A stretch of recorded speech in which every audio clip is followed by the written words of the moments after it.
Good morning, everyone. It is Sunday morning, and I finally decided to start doing puzzles again. And now that I have been getting more comfortable in front of the camera and just doing more things for you guys to show you how I get into the flow state and how I maintain my place in the flow state, I decided to start filming this as well. So this is going to be our puzzle flow. Um, so I thank you guys for joining me, and let's go ahead and let's flow. Okay. So this one is a white mountain puzzle. It's a 1,000-piece puzzle, and it's by James Mellett or James Mellett. Uh, it's the 1980s. Oh wait, let me make sure you guys can see this. It's the 1980s.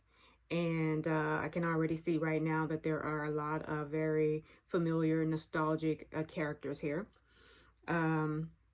So this is going to be very interesting for my first time getting back into doing puzzles because the border should be fairly simple, but trying to separate out the colors, when it's time to separate all the pieces out, I don't know how I'm going to go about doing that, because even if I tried to separate like yellow out, yellow is just everywhere on the board, and it's a part of so many other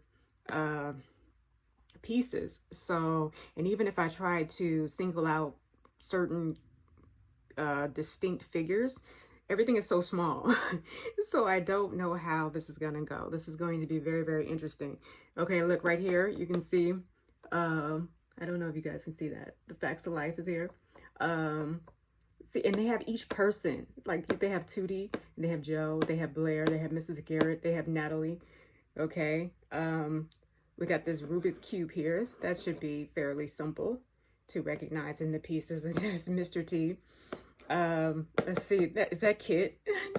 Can you see that? Kit, Knight Rider. And then of course next to him is Arnold from Different Strokes. So it's a lot of recognizable characters on here. I'm gonna put up a screenshot of the actual box itself so you guys can see.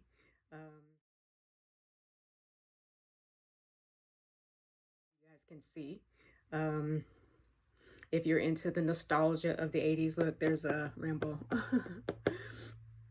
But there are a lot of recognizable characters that will bring back the nostalgia. Here's Michael Jackson. Look, there's a boombox. And Marty McFly. Let me tell you something. The Back to the Future changed my life when I watched that as a kid. And look, He-Man, She-Ra, you guys remember that? So we're just gonna go ahead and get started. I'm gonna open this up and get this going. I'm going to do a clock to start a timer once I get everything all separated, so that I can see how long it takes me to get back into the groove of things. Hopefully all the pieces are here. I'm just now opening this up. Hopefully there's no pieces missing. One time when I was younger, I was putting together a 1,000-piece puzzle over the summer, and I was able to put every single piece together, and there was one piece missing. And it was right in the middle. I mean, really. And I think that was the first, yeah, that was my first 1,000-piece puzzle. And it just taught me how to, just let go at a very young age, because what can you do, right? All right, so some of these pieces are together, not too many. I'm just going to go through and I'm going to do a quick sort for the edges, and then try to come up with a plan for the inside, because it's just chaos. Everything is put together in like a collage form. You guys saw it.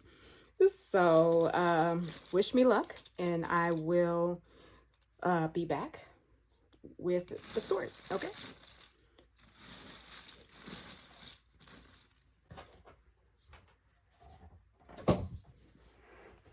I think I'm going to time how long the sort takes.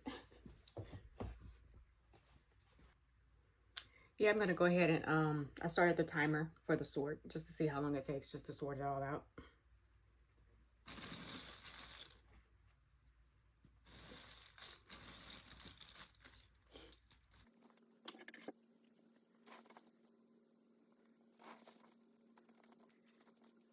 I'm gonna sort these because this looks like it's going to be a part of the 1980s.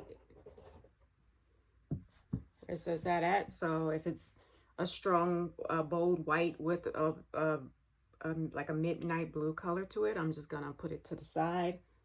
And then of course, I'm gonna go ahead and do the yellows just because that's part of the background there. And as I'm going along, hopefully, as I'm going along, I'm going to, if anything stands out, then I'm just gonna put it off to the side like this red here. That stands out like it's going to be a part of, let's see here. What is this part of? Looks like it'll be a part of this up here. Well, we'll see. Okay, so I'm excited. I did see a piece for the Rubik's Cube, look. So the Rubik's Cube is almost finished. Wait, where is it? It's in here somewhere. Here it is. It's on the box. You see that? Next to the old time computers. But that's pretty much the whole Rubik's Cube is almost done. So.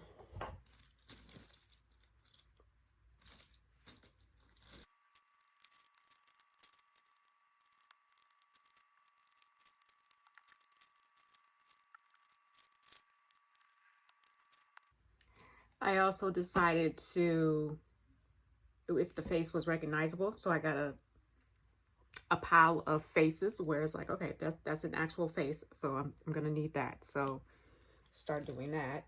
If I see eyes, like here's an eye. It's going to be easier now.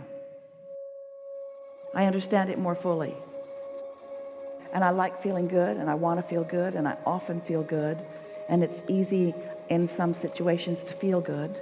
And I like feeling good, and feeling good is important, and I can see the power of feeling good. And I can step back from what doesn't feel good, and it's easy to feel good. And I'm getting better at this all the time, and feeling good feels so good, and I really like to feel good, and I love feeling good, and I like good feeling things coming to me, and I like to feel good, and there's so much to feel good about, and I really like to feel good. I like so much to feel good. It feels really good to feel good, and I like to feel good. And I don't like to feel bad, but I really, really, really, really like to feel good.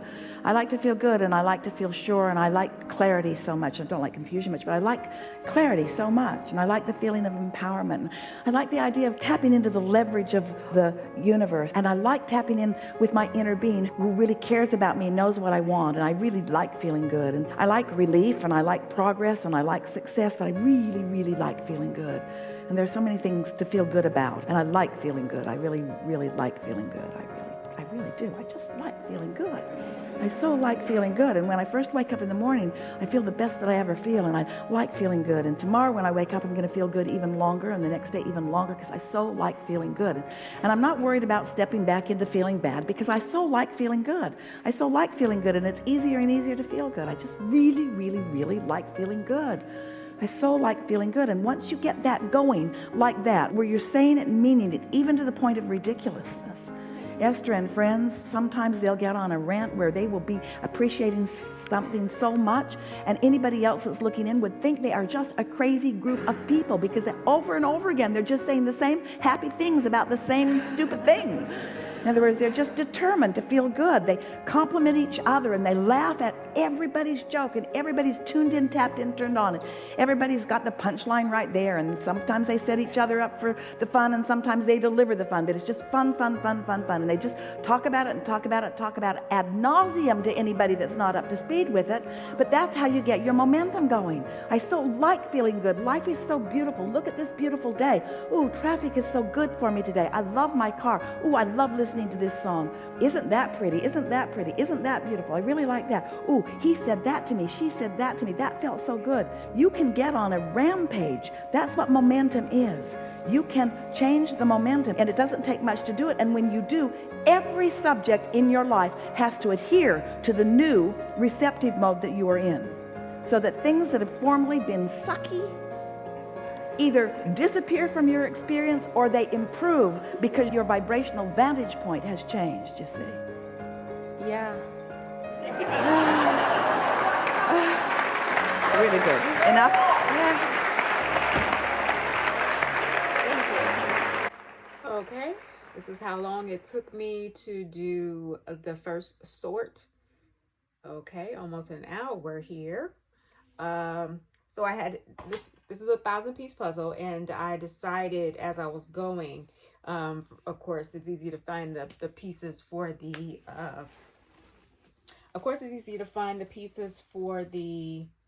edges. I don't know if this is in the camera. These are all the edges, so I'm going to come back later and put the border together, which will be easy.